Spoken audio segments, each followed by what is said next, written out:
Hola, ¿qué tal? Muy buenos días a todos. Sean bienvenidos a este nuevo video de 1689, Estudios Teológicos, y vamos a continuar nuestra serie sobre la Confesión Bautista de Fe de Londres de 1689.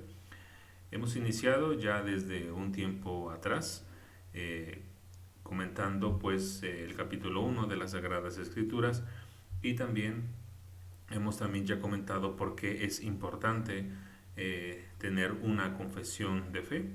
Y bueno, si te interesa ver los parágrafos anteriores, pues te invito a que los veas, los vas a encontrar en la descripción del video, o hacia el final de este video pues vas a encontrar algunas sugerencias de videos donde los vas a encontrar. Pues bien, entonces vamos a continuar con el parágrafo número 6, que es el que ahora nos toca estudiar. Y bueno, solamente lo vamos a dedicar a este parágrafo. Había pensado en las últimas semanas en qué tan profundo podríamos hacer este estudio de la confesión. Y bueno, creo que sí vamos a ir. Yo lo pensaba hacer un poco más corto, más breve, pero bueno, creo que algunas cosas es mejor decirlas y comentarlas para que no queden algunos espacios vacíos. De cualquier manera, yo los invito a que cada uno de ustedes lean su propia confesión. Vas a encontrar también un link direccionado hacia ella en la descripción del video por si no cuentas con una de ellas, y te invito a que pues la leas de una manera personal, leyendo los versículos uno por uno, y bueno, viendo por qué es que los versículos están ahí, cuál es la relación con lo que se está diciendo, etcétera, ¿no? Y bueno, pues para todo ello recuerda estar en oración y pidiendo discernimiento al Espíritu Santo. Entonces vamos a comenzar y voy a iniciar leyendo todo este sexto parágrafo de la confesión, que dice así: todo el consejo de Dios tocante a todas las cosas necesarias para su propia gloria, la salvación del hombre, la fe y la vida, está expresamente expuesto o necesariamente contenido en las Sagradas Escrituras, a las cuales nada, en ningún momento, ha de añadirse, ni por nueva revelación del Espíritu ni por las tradiciones de los hombres. Sin embargo, reconocemos que la iluminación interna del Espíritu de Dios es necesaria para un entendimiento salvador de las cosas reveladas en la palabra, y que hay algunas circunstancias tocantes a la adoración de Dios y al gobierno de la Iglesia, comunes a las acciones y sociedad humana, que han de determinarse conforme a la luz de la naturaleza y de la prudencia cristiana, según las normas generales de la palabra, que han de guardarse siempre. Bien, entonces, ¿qué encontramos aquí? Bueno, aquí en este parágrafo hay algunas cosas que son interesantes y que conviene resaltar. En primer lugar, tenemos que Dios nos ha dado todas las cosas necesarias. ¿Y bueno, para qué?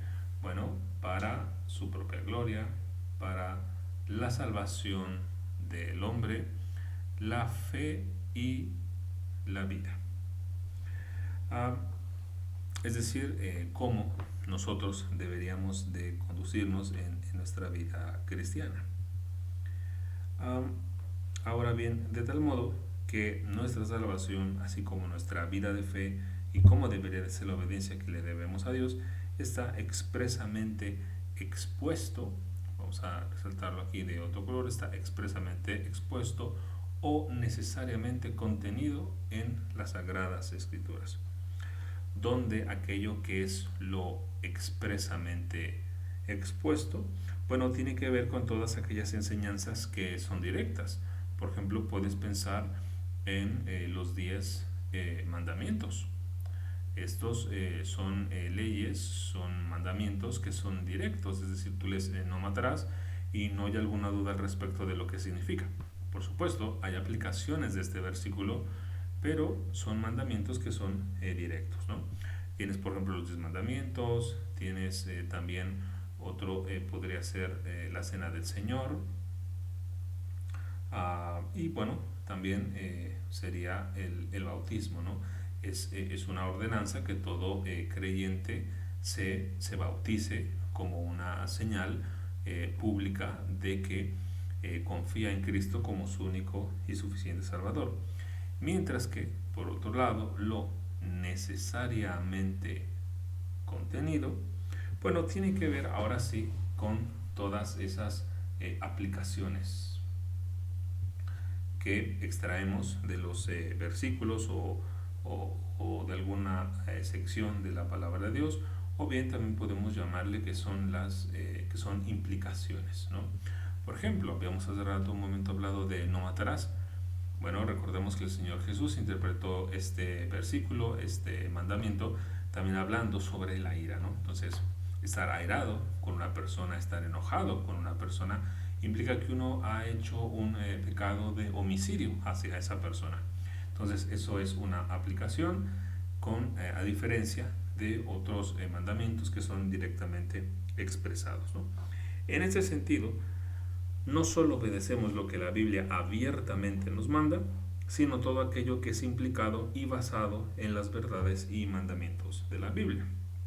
Ahora bien, la palabra de Dios es tan perfecta que no hay ninguna necesidad de que se le añada alguna cosa, ni por nueva revelación del Espíritu, ni por las tradiciones de los hombres.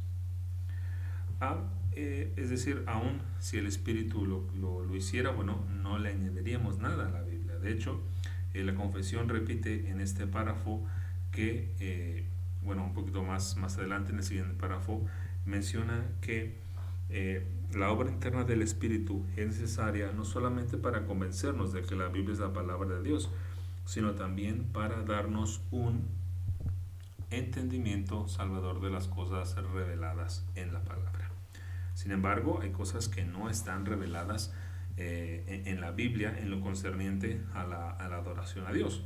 Por ejemplo, en la Biblia no te vas a encontrar algún versículo que te hable sobre cuánto debería de durar la adoración pública, por ejemplo, o cómo debería de ser el tipo de edificio en el que nos reunimos, o cómo organizar las finanzas de la iglesia, o incluso cuál debería de ser la hora de reunión pública cuando nos juntamos para adorar a Dios en la iglesia, ¿no? Cuando la iglesia ha decidido a través de los ancianos, pues cuál va a ser el horario de reunión, ¿no? Bueno, todo eso no lo dice la Biblia, pero todas esas cuestiones nos muestra la confesión, han de determinarse conforme a la luz de la naturaleza y a la prudencia cristiana. ¿De acuerdo a qué?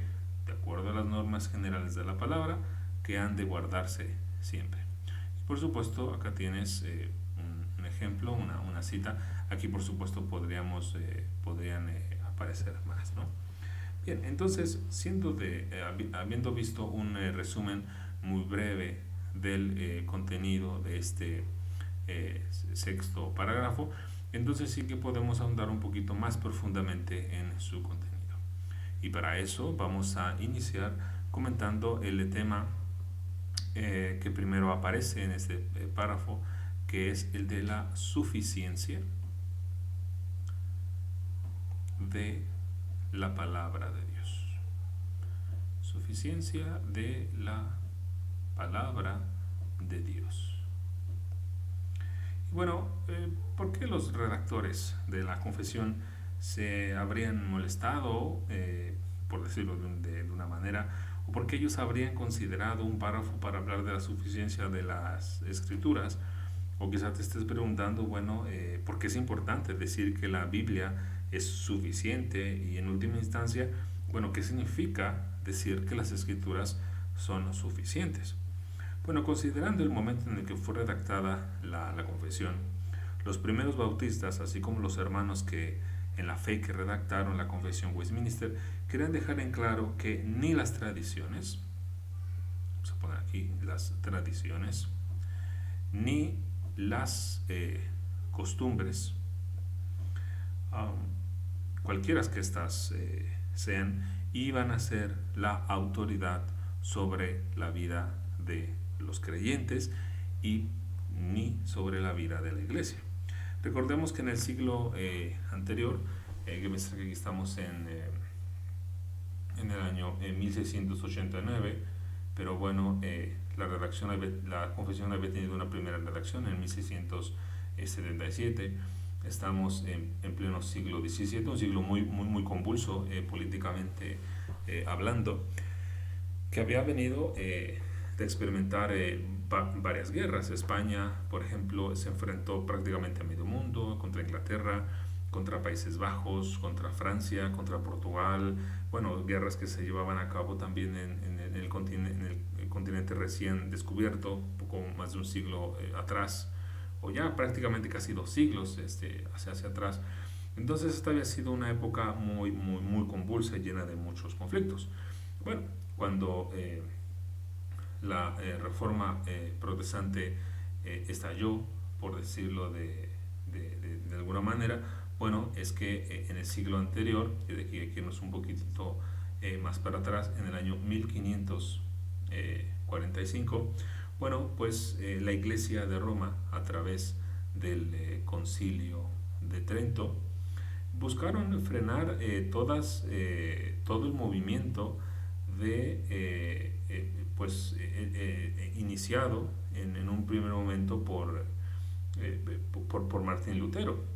Y entonces, pues como tenían que ir en contra de él y de todo, y de contrarrestar todo lo que había implicado el levantamiento de no solo de Lutero, sino también de otras personas, pues quisieron contrarrestar eso y se reunieron los más altos oficiales del catolicismo romano durante 18 años en 25 sesiones, con el fin de, como he dicho, lidiar y contrarrestar a la reforma protestante, que ya se empezaba a esparcir rápidamente por Europa. Por ejemplo, los españoles quisieron acabar con el protestantismo en los Países Bajos, no pudieron, incluso aunque ganaron distintas guerras, no pudieron hacerlo, y eventualmente tuvieron que rendírselo los españoles, firmar la paz con los Países Bajos y reconocer que finalmente eran un pueblo autónomo y que podían regirse o establecer la religión que ellos quisieran, ¿no?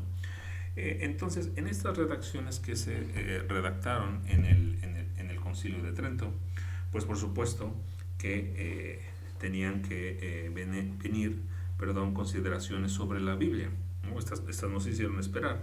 Así que redactaron, y cito directamente del documento que redactaron en el Concilio de Trento: toda verdad y disciplina están contenidas en los libros escritos y en las tradiciones no escritas, que recibidas del mismo Cristo por los apóstoles o enseñadas por los mismos apóstoles inspirados por el Espíritu, han llegado como de mano en mano hasta nosotros.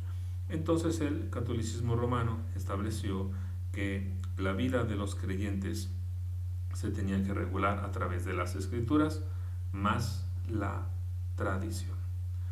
Tradición pues impuesta por hombres. A veces ellos quisieron llegar a defender que alguna tradición venía desde los mismos apóstoles, pero eso evidentemente era muy difícil de probar, y de hecho no se podía probar.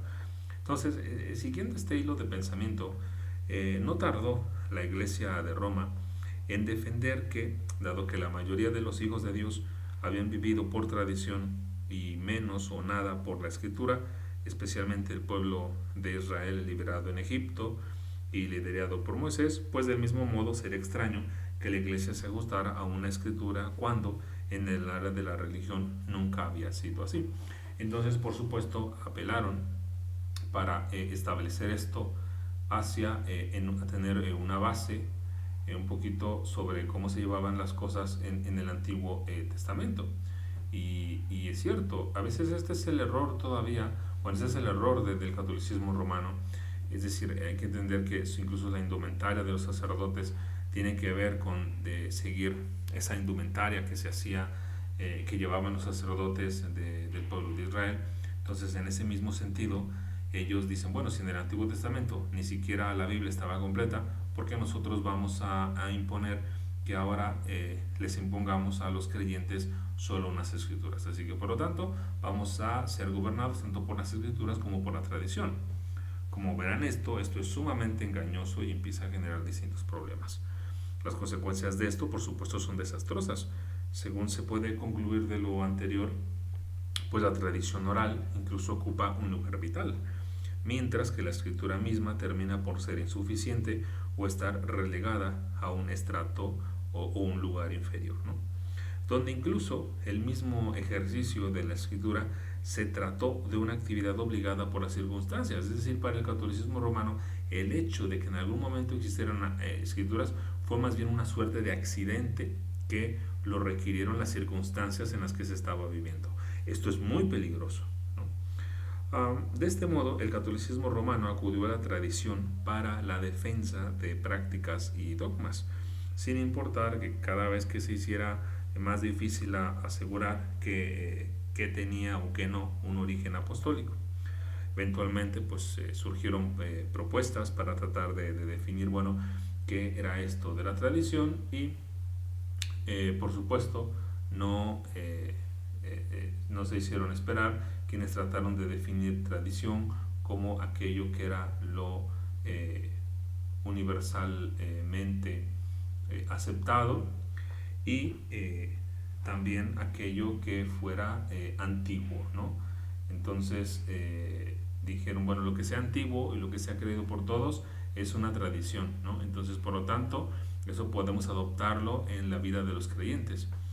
No hace falta mucho para tener una reflexión muy sencilla al respecto de esto y darse cuenta del error y de todas las contradicciones en las que aparecen. Ahora, es cierto que estamos hablando ahora de la iglesia de Roma, pero hay que decirlo también, en las iglesias protestantes es muy posible que esto que estamos ahorita señalando como un error, es decir, añadir escrituras más tradición, se esté dando en nuestras iglesias. Habría que pensar qué elementos son más bien parte de una tradición y no tienen ningún apoyo en las escrituras. Distintas prácticas que se estén llevando a cabo que en realidad no deberíamos detener, que ni siquiera son indicadas por la escritura misma. Voy a poner un ejemplo que escuché hace ya un tiempo, y es que resulta ser que en una denominación, en la denominación quizá la más grande que hay en México, una de las más grandes, no hace mucho a un joven llegó a un puesto por supuesto inventado también, que se le llama presidente de jóvenes de toda una región de distintas iglesias. Y a este joven, algún pastor por ahí lo inspiró a que él hiciera un oficio pastoral con todos los jóvenes de ese grupo de iglesias a las que todos pertenecen. Bueno, eso no está en ningún lugar de la Biblia, y qué terrible que a un joven se le pida que ni siquiera se hayan visto si él está preparado o si es idóneo para cumplir un oficio pastoral, pero más aún que este oficio pastoral se desarrolle en varias iglesias, algo que echa por tierra el reconocimiento de que cada iglesia local se gobierna por sí misma. Esto es una cosa muy peligrosa, ¿no? Y que eventualmente ocurre, ¿no? Entonces tenemos que estar muy al pendiente cada vez que ocurra algo así, ¿no? Ahora, ¿qué queremos decir? Porque bueno, ahora no hemos todavía respondido a nuestra pregunta, es decir, ¿qué queremos decir cuando decimos que la Biblia es suficiente? Bueno, en primer lugar, debemos matizar que la escritura no es suficiente para todo propósito imaginable. Por ejemplo, no es suficiente como un libro de texto para aprender trigonometría, para aprender cálculo, para aprender física, ¿no? Sino que la palabra escrita de Dios es suficiente, y esto quiere decir que contiene todo lo que Dios sabe que es necesario para nosotros acerca de tres elementos, acerca de la salvación, la fe y la obediencia. El texto de la Biblia que enseña esta verdad, te invito a que lo busques en tu Biblia, se encuentra en 2 de Timoteo 3, 16 al 17. Siempre puedes parar el video para ir por tu Biblia si no la tienes contigo, o quizá abrir el navegador y encontrarla en línea. Entonces puedes parar el video, que después ahora en este mismo momento yo leo el versículo, que dice de la siguiente manera: Toda escritura es inspirada por Dios y útil para enseñar, para reprender, para corregir, para instruir en justicia, a fin de que el hombre de Dios sea perfecto, equipado para toda buena obra. En otras palabras, la Biblia es útil para conocer la voluntad de Dios. Por ella es que somos reprobados y criticados nosotros. Nuestras acciones también lo son, porque En ella, es decir, en la palabra de Dios, Dios ha revelado su perfecta ley de justicia. Ella nos dice y enseña cómo deberíamos de vivir delante de Dios y por lo tanto cómo deberíamos de adorar a Dios. Un versículo antes, es decir, en 2 de Timoteo 3:15, leemos que también las Escrituras nos pueden dar la sabiduría que lleva a la salvación mediante la fe en Cristo Jesús. De este modo, en la Biblia encontramos el camino de la justicia, de la salvación y de la obediencia, ¿no? Decir esto es importante porque con frecuencia algunos han llegado a argumentar que la escritura es solamente suficiente para indicar cuál es el camino de la salvación, es decir, solamente se centran en este aspecto y olvidan todo lo demás, como si la obediencia y la fe incluso, esto tuviera que venir de otro lugar o incluso a través de experiencias, ¿no? Pero decir que la Biblia solo contiene eso, pues es una desviación, porque omitiría que la Biblia también es suficiente para la redención del hombre, tanto individual como colectivamente, en toda la esfera ética y religiosa de la vida, tanto privada como pública. Cuando decimos que la Biblia también es suficiente para toda la esfera ética y religiosa de la vida, estamos diciendo que Dios ha dado las Escrituras como una bendición a su pueblo y como una regla a través de la cual Dios habla a su iglesia. En las Escrituras encontramos todo lo que necesitamos conocer acerca de Dios, de la salvación y de la obediencia. Pero hay que preguntarnos qué pasa cuando la Biblia no habla de un tema en particular, ¿no? Que, como recordarás, es otro de las secciones que son comentadas precisamente en el primer párrafo de este sexto parágrafo. Bien, entonces vamos a responder esa pregunta y para eso pues quiero citar a un teólogo holandés, también de hace ya de algunos siglos, que es Wilhelmus.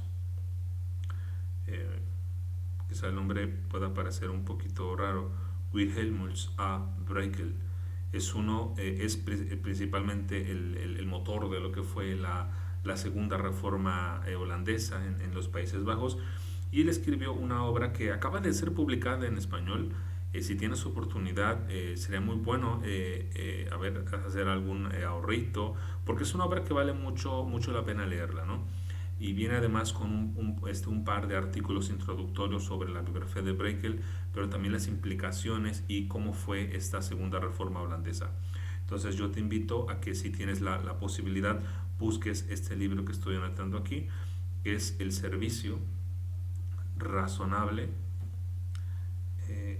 del cristiano. El primer tomo habla acerca de la Biblia, de Dios, y el segundo tomo, bueno, ya habla un poquito más de la vida del creyente, y por supuesto termina hablando de la iglesia, habla también de cristología. Entonces es un libro que quizá convenga tener en una biblioteca personal. Si tú eres pastor, este libro sin duda te sería de mucha ayuda. Es una teología sistemática muy buena, pero bueno, fuera del comercial. Brakel abordó precisamente esta pregunta y respondió de la siguiente manera. Aquí cito: el propósito de la escritura es ser útil para la doctrina, la reprensión, la corrección, la refutación y el consuelo. Nadie puede hacer una explicación hacia sí mismo o hacia alguien más excepto por medio de la inferencia, que hace uno que razone de la siguiente manera: puesto que Dios ha expresado tal o cual cosa en su palabra, debo de abstenerme de hacer esto y debo hacer lo otro. Estoy en un error en lo que concierne a esta opinión. En esta área no debo considerarme derrotado, sino que debo ser animado. Dado que nuestros nombres no están registrados en la Biblia, ¿cómo podría alguien utilizar la Biblia de manera útil si no es por medio de la aplicación? Toda aplicación, sin embargo, se hace por inferencia. Entonces, cuando la Biblia no nos da a conocer algún mandamiento directamente explícito, pues entonces vamos a inferir de la palabra de Dios. Y como he dicho en el ejemplo anterior del Señor Jesucristo, que interpreta el versículo "no matarás", bueno, nosotros por supuesto que inferimos así de la palabra de Dios. De hecho, el pastor bajo el cual estés siendo pastoreado o pastoreada, bueno, él en sus predicaciones suele inferir, ¿no? Esa es una cuestión que aparece prácticamente en cada, en cada, en cada sermón que tú escuches. Por ejemplo, la Biblia no dice nada sobre cómo criar a un niño, por ejemplo, de 2 años. Bueno, nos dirá explícitamente, y cuando tengan un niño de 2 años, la manera en que uno no dice nada de eso, pero sí tiene muchos principios sobre la familia, incluso en otras doctrinas sobre Dios mismo, sobre Cristo, etcétera, que son aplicadas a cómo uno como padre debería de conducirse en la disciplina, en la amonestación, en el amor, en el cuidado hacia un niño pequeño de 2 años. Entonces, y bueno, Brekel también más adelante explicó que pues la inferencia o la aplicación es extraída sobre la base de la verdad bíblica, es decir, la inferencia no llega sola. Su base es precisamente la verdad bíblica, no llega sola. No es simplemente, bueno, lo que a mí se me ocurra, no, es sobre la base de la verdad bíblica, ¿no? Que por supuesto muchas veces son diversas doctrinas. Entonces, para decirlo de otro modo, debemos discernir de un principio general de la Escritura y aplicarlo en todas las áreas de nuestra vida. La Biblia no fue escrita para albergar todos y cada uno de los asuntos particulares, aunque una persona que tenga la cosmovisión bíblica verá todas sus áreas de una manera muy diferente. Ahora, esto es importante para nosotros, porque quizá muchas veces tú te has encontrado, por ejemplo, en este tiempo que vivimos de pandemia, quizá has tenido gente cercana a quien se le ha fallecido algún familiar o algún amigo. A veces tú puedes preguntarte, bueno, una persona me ha pedido directamente que hable por ejemplo, me han preguntado y te han dicho a ti, oye, no sé, se murió un pariente mío, tal, o la persona está triste y dice, bueno, yo sé que tú eres cristiano, quiero escucharte, ¿no? Y quizá a lo mejor tú te puedes quedar helado y decir, bueno, pero ¿qué le digo? Bueno, ese que le digo y ese tan frío que se puede sentir, eso debe de reprendernos a nosotros, que nuestra lectura de la Biblia debe ser tal que hemos de estar preparados para aplicar precisamente la verdad bíblica, para inferir a través de ella y poder dar un consejo o una ayuda o cuando se requiera, ¿no? Al respecto, el teólogo bautista Samuel Waldron provee el siguiente ejemplo. Tomemos un martes típico en la vida de Chris, un estudiante universitario que está especializándose en ingeniería. Su Biblia es insuficiente como libro de texto para sus clases de cálculo, biología y francés, pero sí le muestra la senda del deber a lo largo de ese martes típico. Le enseña a orar y a leer su Biblia por la mañana, a ser diligente y sensato en sus estudios y a desviar sus ojos cuando alguna seductora del centro universitario anda por la biblioteca cuando él está estudiando. Le provee de un testimonio infalible de la creación y la historia redentora. Este testimonio establece ciertos linderos o límites que le guían en su estudio de biología e historia. Cualquier teoría de historia o biología que contradice las declaraciones históricas de la Biblia, él justamente las rechaza.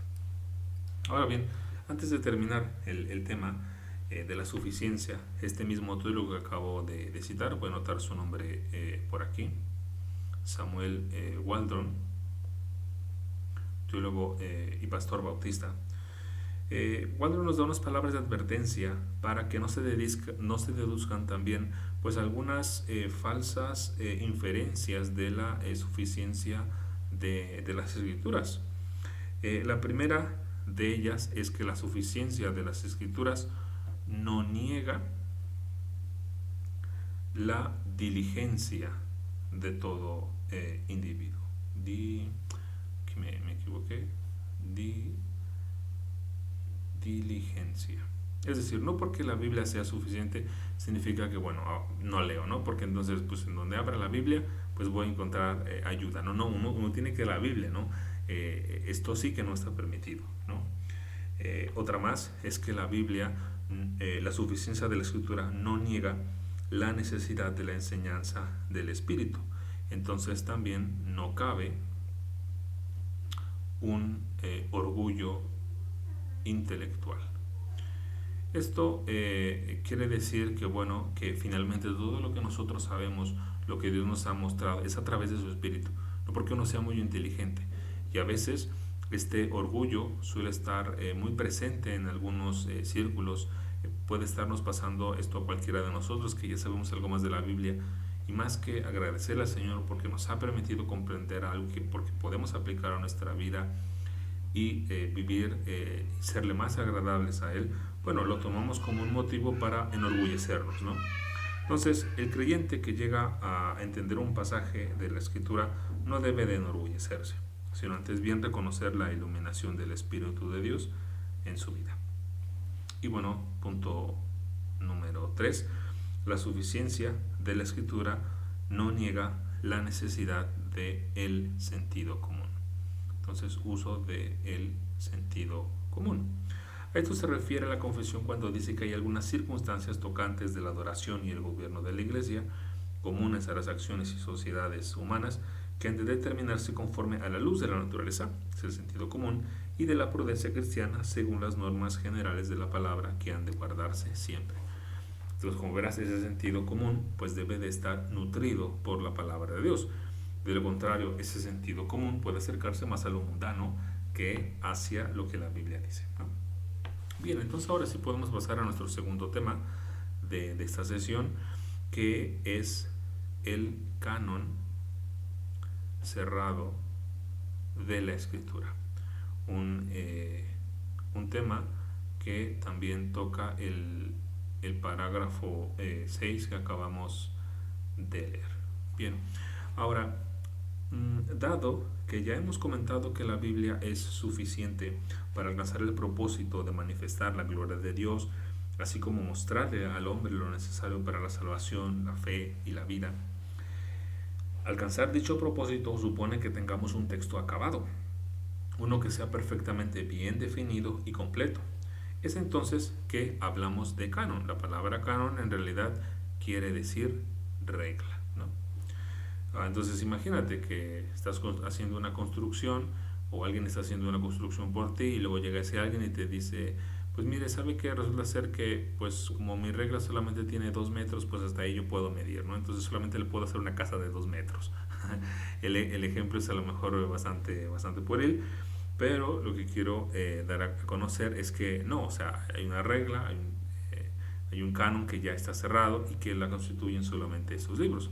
Así como la medición, no puedes esperar que una regla de 2 metros y con esa construir a lo que te dé, ¿no? Pues el sistema métrico es más abundante que eso, entonces por supuesto que se puede hacer casas mayores, ¿no? O construcciones mayores. Y bueno, cuando decimos que el canon, cuando hablamos del canon cerrado de las Escrituras, lo que queremos decir es que no se deben de agregar nuevas revelaciones o tradiciones de los hombres a las Sagradas Escrituras. El canon se cerró una vez que Dios inspiró el Apocalipsis, y diversos pasajes de la Biblia nos advierten de los peligros de agregarle algo a ella. Por ejemplo, en Deuteronomio 4.2, si gustas buscarlo en tu Biblia, que dice así: no añadiréis nada a la palabra que yo os mando, ni quitaréis nada de ella, para que guardéis los mandamientos del Señor vuestro Dios, que yo os mando. Entonces, como verás, incluso en el momento en el que no estaba completo ni cerrado el canon de la Escritura, se le advirtió a la gente que no hiciera sus propias enmiendas, añadidos o sustracciones a la palabra de Dios. Ella debía hacer lo que Dios había dado y ser usada para evidenciar a los falsos profetas. Solo si el canon se iba a expandir, esto tenía que ser por la autoridad de Dios. Tenemos otros pasajes que hablan de esto. Por ejemplo, puedes considerar ya en leer también, bueno, pues en Gálatas 1.8, que dice: pero si a nosotros un ángel del cielo os anunciara otro evangelio contrario al que os hemos anunciado, sea anatema. Otro más lo vamos a encontrar en el libro de Apocalipsis, capítulo 22, y hacia el final de la Biblia, versículos 18 y 19, que dice: yo testifico a todos los que oyen las palabras de la profecía de este libro. Si alguno añade a ellas, Dios traerá sobre las plagas que están escritas en este libro, y si alguno quita de las palabras del libro de esta profecía, Dios quitará su parte del árbol de la vida y de la ciudad santa descritos en este libro. Debemos decir también que la maldición mencionada al final del Apocalipsis no solamente es cierta para este libro, sino para toda la Biblia. Entonces cualquiera que añada o quite a la palabra de Dios será castigado por él.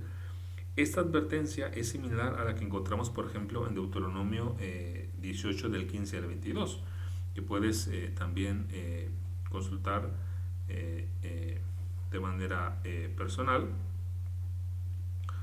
donde, bueno, la diferencia con ambos pasajes es que en este, de alguna manera se reconoce que en el futuro va a haber profetas, ¿no? Entonces, y la diferencia es que Apocalipsis no hace esto, ¿no? Esto de aquí no lo hace.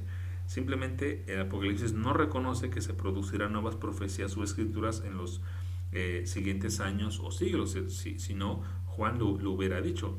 Y bueno, eventualmente va a venir o esperan que llegue una nueva revelación, pero no ocurre nada de eso, ¿no? A diferencia del pasaje de Deuteronomio, ¿no? Entonces, mientras el Espíritu de Dios esté con su iglesia a través de la palabra, ya establecida por supuesto, el Espíritu no dará nuevas o añadirá a las Escrituras. De este modo, los 66 libros del Antiguo y Nuevo Testamento son el tribunal de apelación más alto y sublime. ¿Por qué? Bueno, pues sencillamente porque son la voz de Dios, inerrante, infalible y autorizada de Dios. Muy bien, pues entonces le dejamos hasta aquí el día de hoy. Los espero con gusto para nuestra siguiente sesión y les envío a todos un abrazo. Deseo que el Señor les esté bendiciendo. Hasta pronto y un abrazo.